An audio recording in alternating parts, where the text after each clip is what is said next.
Vamos ver se o som aqui tá ok. Tá. Vamos ver aquela mensagem. Agora esta chamada está sendo gravada. Então, pessoal, eu trouxe um tema hoje para a gente conversar. Primeiramente, sejam todos bem-vindos, né, à nossa casa. É muito bom ter nossa casa cheia. Que a gente possa, então, sintonizar, concentrar aqui nesse momento de reflexão, que é muito nosso, né? Que a gente possa se concentrar nesse instante, desligar os celulares, deixar no silencioso, e por esse breve instante a gente possa se conectar um pouquinho com nós mesmos, né? Então, o tema que eu resolvi trazer para a gente conversar um pouquinho foi intitulado como A Resposta Está na Alma, o caminho de volta para si. Eu trago alguns trechos de alguns livros aqui que a gente vai citar, mas a maioria das questões estão no Livro dos Espíritos.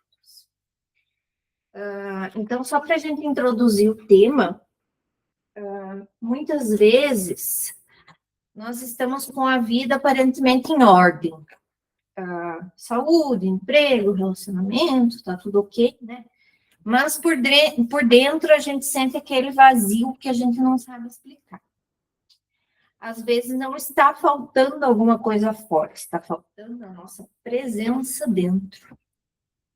E talvez o grande desafio da vida não seja apenas conquistar o mundo, mas voltar para si, né? Então, é mais sobre essa abordagem que eu trago esse tema. Eu chamo de movimento aqui, eu intitulei como movimento, para a gente entender os caminhos que geralmente a gente percorre. Tá? E aí, como primeiro movimento, iniciamos basicamente quando nos perdemos de nós mesmos, né? Então, como é difícil desapegar dos cenários que a nossa mente cria diante das situações. Quando nos identificamos automaticamente com tudo que pensamos, entramos num mar de ansiedade, preocupação e medo. Nem tudo que pensamos é uma verdade absoluta. Nem todos os pensamentos merecem abrigo dentro de nós. Os pensamentos, eles surgem muitas vezes como as nuvens no céu, são passageiros, né? O tempo inteiro tá vindo, tá indo alguma informação, tá indo, não tem como a gente controlar, né? Ele flui automaticamente, por mais que a gente tente lutar contra esse fluxo, não vai ter como, vai vir, né? Dentro da própria meditação, que é o momento onde, teoricamente, a mente é quieta, mesmo assim, ela está pensando, porque é involuntário, incontrolável, né? A gente, muitas vezes, então, vem todos aqueles pensamentos, e na grande maioria das vezes, eles não são boas flores, são negativos, são traiçoeiros, são de medo, são de insegurança, né? E nos passam a falsa sensação de que ali naquela realidade que o pensamento criou, tá tudo bem. Tá aqui, tá quentinho, tá bom, tá gostoso, vou ficar aqui com esse pensamento aqui, né? E muitas vezes eles nos tiram a nossa paz, né? Quantas vezes a gente pensou, se preocupou, antecipou tanta coisa e no fim nem aconteceu, né? Às vezes a gente para pensar assim, um fato, alguma coisa que eu ia vivenciar, sei lá, por exemplo, a Mai me convidou para fazer a palestra. Eu pensei, dando errado, não conseguindo, travando, não aconteceu nada disso. E eu fui lá, carreguei minha mente toda com tudo aquilo, né? Quantas e quantas vezes no dia a gente faz isso, né? E às vezes nem toma consciência, às vezes só sofre ali internamente. Só que o nosso corpo, ele não distingue o que de fato aconteceu, concreto, e o que não aconteceu, que ficou no pensamento. Então, veja como isso é até meio assustador, né? Por quê? Se eu penso tanto esses negativos, se eu fiquei com medo que a palestra não desse certo, tal, eu senti tudo aquele medo, aquela angústia, aquela preocupação e tal, eu absorvi aquilo, né, na minha alma. E, de repente, não aconteceu, ou seja, eu sofri em vão, mas não aconteceu. Mas eu senti tudo aquilo, né? O que eu senti foi real. Eu até estava vendo essa semana, para quem assistiu, acompanhou a série The Chosen, o personagem que faz o Jesus, né? Ele deu um depoimento, porque agora vai sair a última temporada, onde, não é spoiler para ninguém, a gente sabe que Jesus vai ser crucificado, né? É o caminho da série, não tem muito outro caminho. E aí ele disse, numa entrevista, que ele sentiu dores horríveis pós gravar ali, né? Ficou meses ali para se recuperar, foi horrível. Porque aquilo, ele mesmo falou, a minha mente viveu aquilo ali de fato, né? Eu estava simulando, mas o sentimento, tudo aquilo foi gerado dentro de mim, né? Só que os pensamentos, já que a gente não controla eles, né? Eles vêm, só que a gente é responsável por alimentar certos pensamentos ou não, né? Então, eu posso dar ganja, alimentar, aumentar um pensamento, ou eu posso deixar simplesmente que ele passe, né? Às vezes vem umas besteiras na cabeça da gente, tipo, e umas tragédias, né? Vamos ser bem sinceros. Tipo, às vezes, tem que ir pra Jaçaba. Eu já imagino um acidente, ui, credo, não quero pensar. Passou, beleza, não alimentei. Agora, se eu fico ali alimentando, imaginando a tragédia, a gente chega a materializar, às vezes, né? Então, aí que tá o grande segredo. Eu sou não consigo controlar meus pensamentos. Não consigo bloquear. Eles vêm. Mas eu sou responsável pelo que eu alimento. Sim, né? E no Livro dos Espíritos, a gente encontra algumas observações bem profundas, aonde o Kardec comenta que muitos pensamentos nos ocorrem ao mesmo tempo, às vezes até contrários entre si, e nessa mistura há pensamentos nossos e outros que nos são sugeridos. Ou seja, discernir o que alimentamos é parte do nosso trabalho íntimo, né? Até vou ler um trechinho aqui do Livro dos Espíritos, que é a questão 459, que é intitulado como Influência Oculta dos Espíritos sobre nossos pensamentos e nossas ações. Então, Kardec pergunta aos espíritos, na questão 459, os espíritos influem sobre os nossos pensamentos e nossas ações? E os espíritos respondem, a esse respeito, sua influência é maior do que credes, porque frequentemente são eles que vos dirigem. 460. Temos pensamentos que nos são próprios e outros que nos são sugeridos? Vossa alma é um espírito que pensa. Não ignorais que vários pensamentos vos alcancem ao mesmo tempo sobre o mesmo assunto, e frequentemente bem contrários uns dos outros. Então, há sempre de vós e de nós, e é isso que vos coloca em certeza, posto que tendes em vós duas ideias que se combatem. 461. Como distinguir os pensamentos que nos são próprios daqueles que nos são sugeridos? Quando um pensamento é sugerido, é como uma voz que vos fala. Os pensamentos próprios são, em geral, aqueles do primeiro momento. De resto, há um grande interesse para vós nessa distinção, e é frequentemente útil não o saberdes. O homem age mais livremente E se ele se decide pelo bem, o faz mais voluntariamente. Se toma o mau caminho, não tem isso senão mais responsabilidades. Então, diante dessas colocações, a gente ressalta, né, que por isso que o primeiro passo é o caminho de volta para si, né, que é para transformar o pensamento.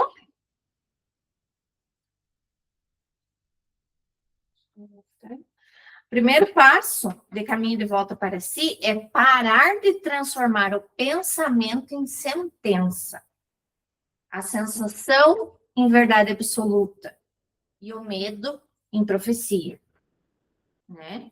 Porque às vezes a gente se pega fazendo isso, né? E o segundo movimento, eu nomeei como sendo que a ansiedade nasce quando saímos do presente. Muitas vezes estamos aqui, mas os pensamentos estão lá na frente. O corpo está no presente, mas a alma está sofrendo por um amanhã que ainda não chegou. E essa distância entre onde estamos e onde a nossa imaginação nos leva é o que tantas vezes gera a ansiedade, a angústia e o desespero. Porque se eu me coloco na situação de agora, por exemplo, estamos aqui, concentrados num tema, ninguém está pensando lá, ou às vezes pode ser que venha, né? Um pensamento, amanhã eu tenho que acordar cedo, eu tenho que lembrar de fazer tal coisa. Será que eu tranquei a casa? Vem vindo, né? Mas a gente volta, né? Volta. Então, a gente se coloca para o presente, né? A gente está fazendo um exercício onde voltando para o presente, a gente não sente a ansiedade, a angústia, o desespero. Não sente. Mas se a gente, a hora que parar de ouvir aqui, ficar esperando lá o pessoal chamar do hospitalzinho, não se concentrar em alguma outra coisa, aí a gente vai lá pro futuro, e aí começa a dar angústia, que daí a gente vai pensar, amanhã tem que fazer tal coisa, se não der certo, eu tenho que falar com fulano, daí vai dando tudo aqueles sentimentos, né? Olha como, o que a gente faz para a gente ter mesmo, né? E é tudo muito rápido, às vezes a gente nem se percebe. Precisamos ter mais consciência da forma que começamos o dia. Às vezes já acordamos com a sensação de que estamos atrasados, né? Às vezes, quando me acontece isso, parece uma coisa, daí você passa o dia inteiro com aquela sensação de que tá tudo atrasado, só porque você começou lá, né, com a ideia na tua cabeça, às vezes não necessariamente você estava. E se estiver também? Né? Qual que é o problema? A gente entra nos desesperos, assim, que... Né? Mas meu Deus, mas daí meu trabalho... Tá tudo bem, você vai trabalhar igual, né? E é uma ansiedade, assim, uma pressa, uma sensação que está atrasada, que é quase intrínseca a nós, né? Às vezes a gente se pega, assim, muito automático. Eu, pelo menos, me pego, assim. E só quando a gente desacelera que a gente percebe que aquela pressa nem era nossa, né? Um exercício diário é de colocar a nossa mente aonde estão os nossos pés, né? Então, esse exercício é bem legal.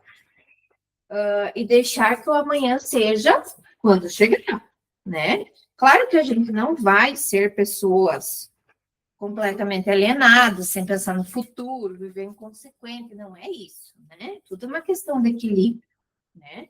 Na vida, o problema é que a gente está com o excesso do futuro, né? O Kardec, ele registra em A Gênese que o conhecimento do futuro, se nos fosse dado amplamente, poderia ser prejudicial ao homem, porque ele tiraria a liberdade de agir e de construir. Se Deus não nos revela tudo antecipadamente, há sabedoria nisso. Há coisas que precisam permanecer veladas para que aprendamos a confiar e viver passo a passo, né? É aquela questão que a gente fala muito na casa espírita, né? para não interferir no livre-arbítrio, né? Porque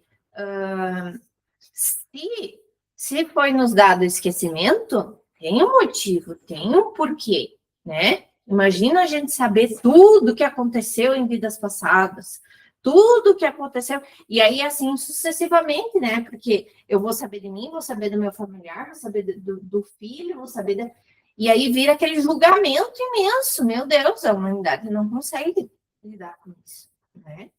Então, sem dúvida, isso foi imposto por uma razão, sem dúvida nenhuma, né? Sofremos não apenas pelo que acontece, mas muitas vezes pelo que imaginamos que acontecerá. Tudo que a sua mente te conta do futuro vem de um lugar de dor.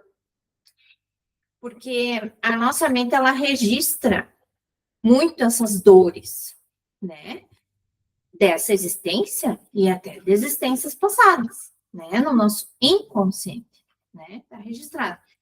Então, quando a gente tem esse medo, esse excesso de medo do futuro, primeiro que é normal a gente sentir insegurança ou ter medo do futuro, porque é algo incerto, né? A nossa mente, ela quer muito conforto, né? Então, se eu tô aqui, eu sei que depois vai ter hospitalzinho, que depois eu vou para casa, vou fazer minha rotina, tô tranquilo, né? Agora, se eu vou terminar aqui, eu não conheço a casa, não sei muito bem o que vai acontecer, já me dá aquela aflição, né? Então, é isso que nos acontece porque a gente associa e remete a lugares de dor, né? Por isso que a gente não pode ouvir e dar tanta autoridade assim ao que vem no pensamento, né? Porque ele, na verdade, vai sempre nos levar ao negativo, né? Viver um dia de cada vez não é alienação, é humildade espiritual. Quantas vezes a gente vê algumas pessoas assim, muito evoluídas, que escrevem, que fazem, o próprio Chico, quantas pessoas que nos servem de inspiração, e se você conversasse com o Chico, por exemplo, ele não estava pensando lá na frente o que ia acontecer, o que ia fazer, não, ele estava ali, né? E ele vivia numa alienação? Não, muito pelo contrário, né? Só que o excesso de informação hoje, da tecnologia, do celular, tudo isso a gente já tem essa tendência. Então, tudo isso nos impulsiona a ser cada vez mais assim, né? O terceiro movimento, voltar para si, é sair da ilusão de controle. Precisamos abrir mão da prepotência de achar que sabemos o que vai acontecer. A vida é um grande mistério e a nossa mente gosta de acreditar que controlar tudo, que pode controlar tudo quando prevê, calcula, antecipa, né? Então, que nem eu falei antes, é bom viver planejado, é bom a gente, vou guardar um dinheirinho para uma precisão, ok, né? Mas tudo que é em excesso disso é que é prejudicial, né? E é aquela coisa, a gente não tem o controle, né? Amanhã depois, muita coisa pode acontecer. E a gente sabe que, como seres aqui em processo de evolução, vai acontecer. Não tem muita escapatória, né? O caminho é esse. Que a gente precisa evoluir. Então, a gente não vai ficar naquele conforto que a mente acha ideal, né? Sempre vai estar caminhando para isso. Mas, quase sempre, isso só produz uma falsa sensação de segurança. Quando soltamos essa necessidade de controle, começamos a permitir que a vida seja vivida como ela é, um dia de cada vez sobre as leis de Deus. O caminho de volta para si também é o caminho de volta para a confiança e para a fé. No Evangelho segundo o Espiritismo, Kardec mostra que a fé no futuro e na justiça divina muda profundamente a forma como atravessamos as aflições, porque amplia a visão da vida além do instante presente. Então, no Evangelho segundo o Espiritismo, no capítulo 6, no item 2, intitulado como O Jugo Leve. Vou ler esse trechinho aqui bem rapidinho, só para a gente refletir. Todos os sofrimentos, misérias, decepções, dores físicas, perdas de ente querido, etc., encontram sua consolação na fé que possuímos no futuro e na confiança que temos na justiça de Deus. Isso foi o que o Cristo veio ensinar aos homens. Porém, para aquele que não espera nada após essa vida, ou que simplesmente duvida, as aflições pesam muito mais e nenhuma esperança vem suavizar a sua amargura. Foi isso que levou Jesus a dizer: venham a mim todos aqueles que estão sofrendo e que se acham sobrecarregados, que eu aliviarei. Então, o quanto atravessar as aflições com essa visão da fé, entendendo que a vida não termina aqui, todo aquele conhecimento que a doutrina nos traz, o quanto isso nos alivia, né? O quanto é consolador, né? Não é à toa que é a doutrina consoladora, né? Quarto movimento. Testemunhar os pensamentos.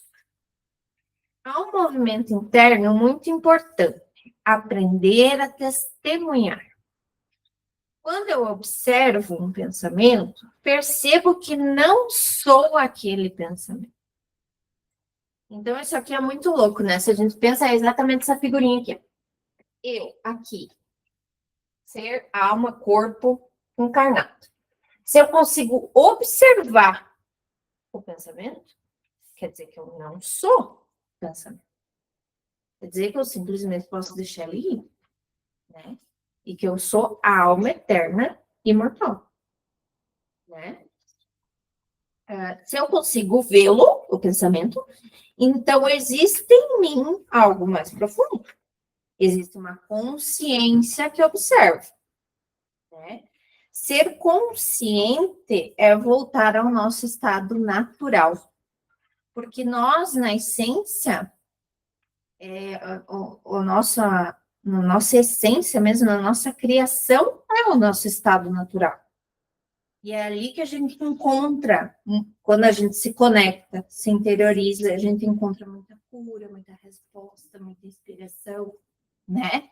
E o que a gente faz? Busca fora, né? Num desespero, a gente às vezes tem um desespero absurdo, assim, de querer encontrar fora, em coisas materiais. Eu preciso ter, aquilo ali é que vai me resolver, meu trabalho não está dando certo, aquilo ali eu tenho que comprar. Vai, compra, não muda nada, né?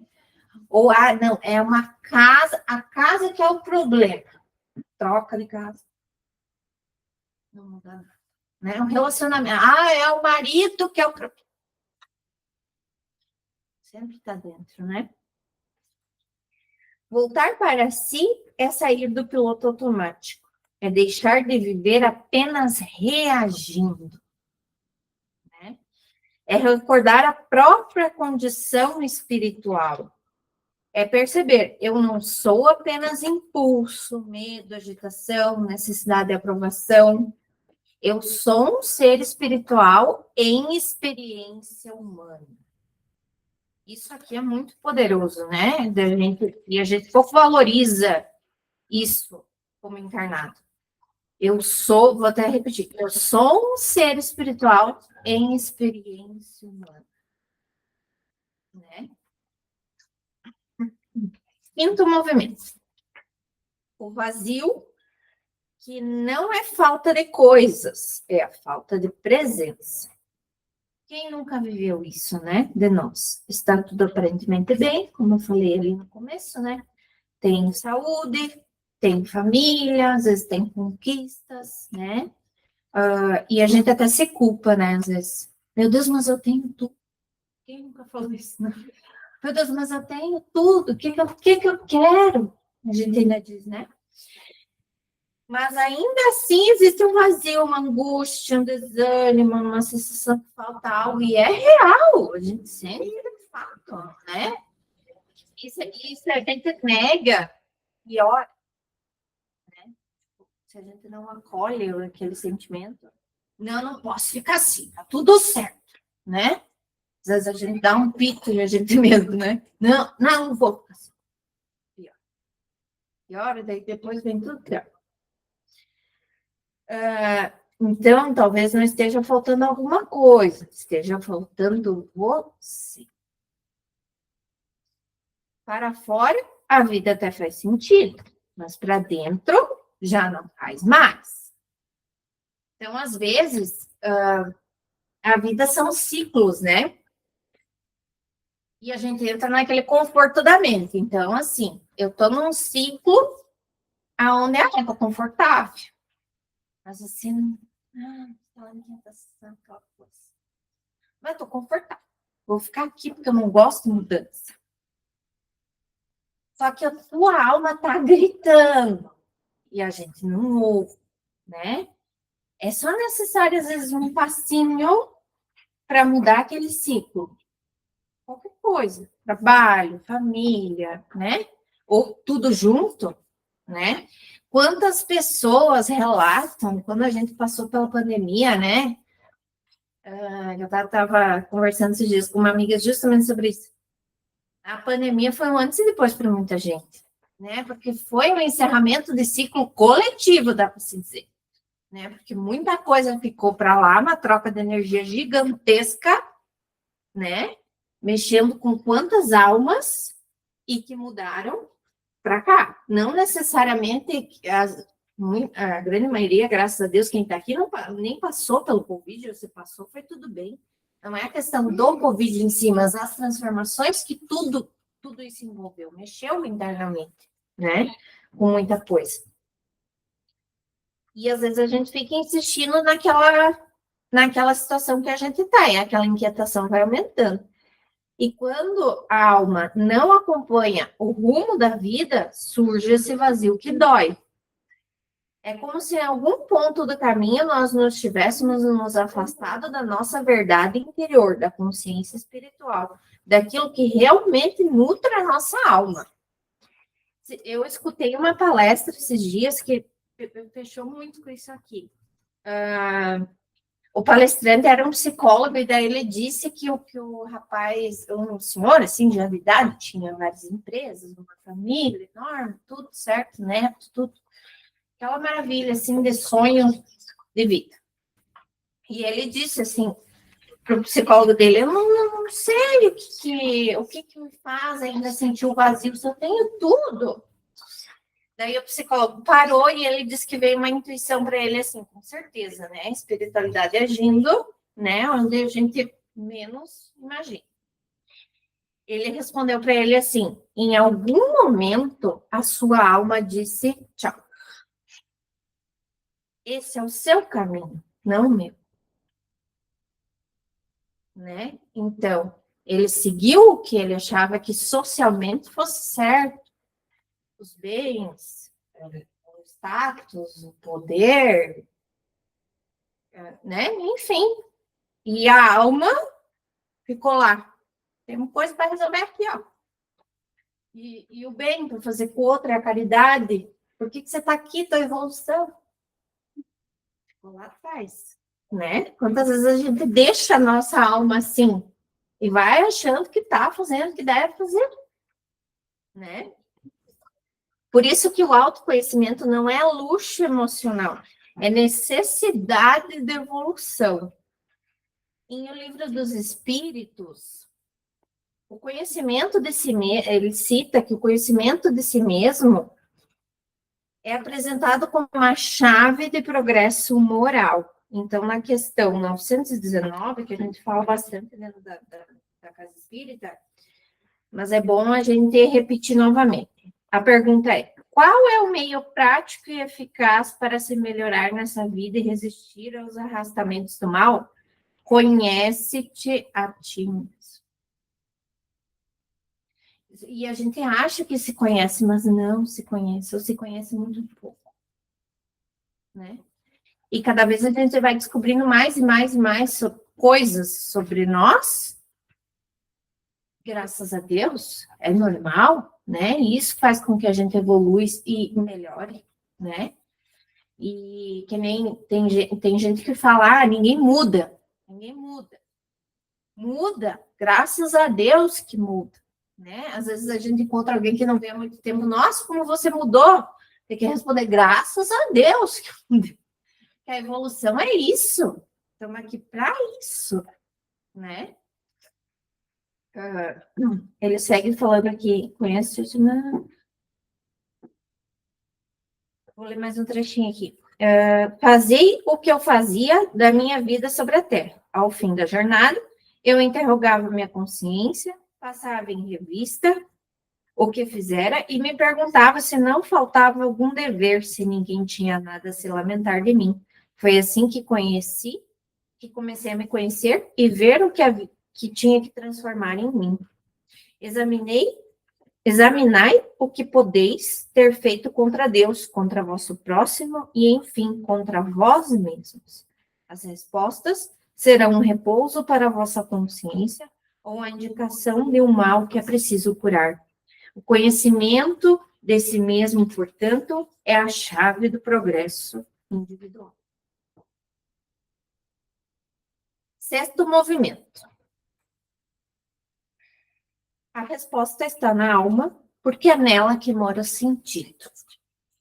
A cura profunda não está apenas em reorganizar a superfície da vida, mas em reconectar com o ser espiritual que somos, né? Então, por isso que não faz sentido a gente tentar resolver em vida, nessa vida, porque a gente não é só isso aqui, a gente só está de passagem. A gente é muito mais que isso. Antes dos papéis, das cobranças, das máscaras, existe em nós uma consciência imortal, criada por Deus, destinada ao amor, ao aprendizado e ao aperfeiçoamento. No Evangelho segundo o Espiritismo, os Espíritos ensinam que na prece a forma nada vale, o pensamento é tudo. Isso é muito, muito significativo, porque mostra que a essência da vida espiritual está no que acontece dentro. O caminho de volta para si não é egoísmo, como a gente acha às vezes, né? A gente pensa às vezes que eu vou ser egoísta se eu ficar olhando para mim, tentando, né? As mães têm muito disso, né? Aquela coisa, tipo, sempre vou fazer primeiro pro filho, sempre meu filho, sempre meu marido, sempre minha família, né? E aí, quando vai estar esgotado, tá sem energia, tá exausto, né? Isso é lindo, é louvável.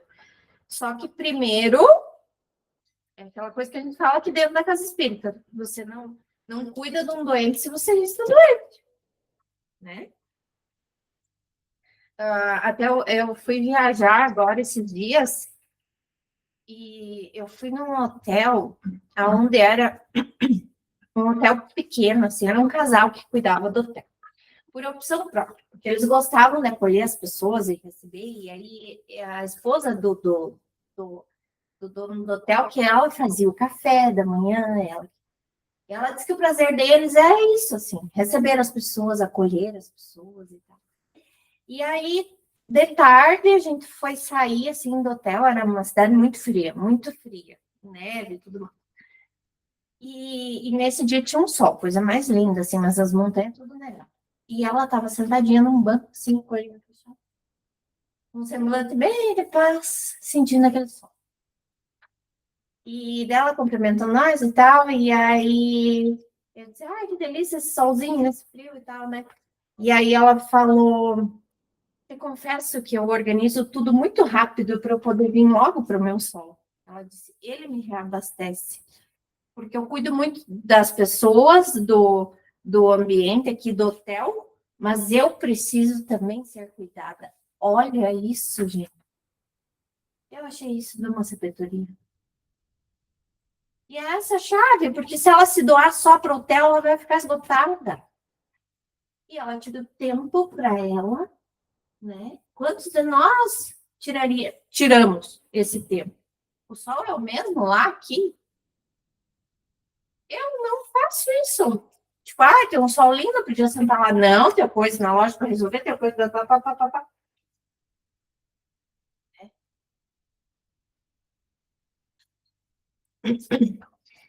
O caminho de volta para si não é egoísmo, é reencontrar com a própria essência, é sair do ruído para ouvir a alma, é silenciar o excesso para permitir o essencial. Então, eu trago aqui uma falazinha para a gente encerrar, para a gente refletir junto, né, sobre o assunto. Talvez muitos de nós estejamos cansados, não apenas pelo excesso de tarefa, mas pelo excesso da distância de nós mesmos. Distância da nossa paz, distância da nossa verdade, distância da confiança em Deus. O Espiritismo não nos convida a negar a dor, nem a fugir dos desafios, mas a atravessar tudo isso com consciência, a observar mais, a confiar mais, a nos conhecer mais profundamente. Porque quando voltamos para dentro com sinceridade, oração e vigilância, começamos a perceber que a resposta que tanto buscamos fora já está sendo sussurrada dentro de nós. A resposta está na alma, e voltar para si é muitas vezes o começo da vida. Vamos fazer a nossa oração final para nós encerrarmos essa primeira parte. E depois nós seguimos com as atividades do hospital. Vou colocar aqui um somzinho para a gente poder se concentrar. Aqui.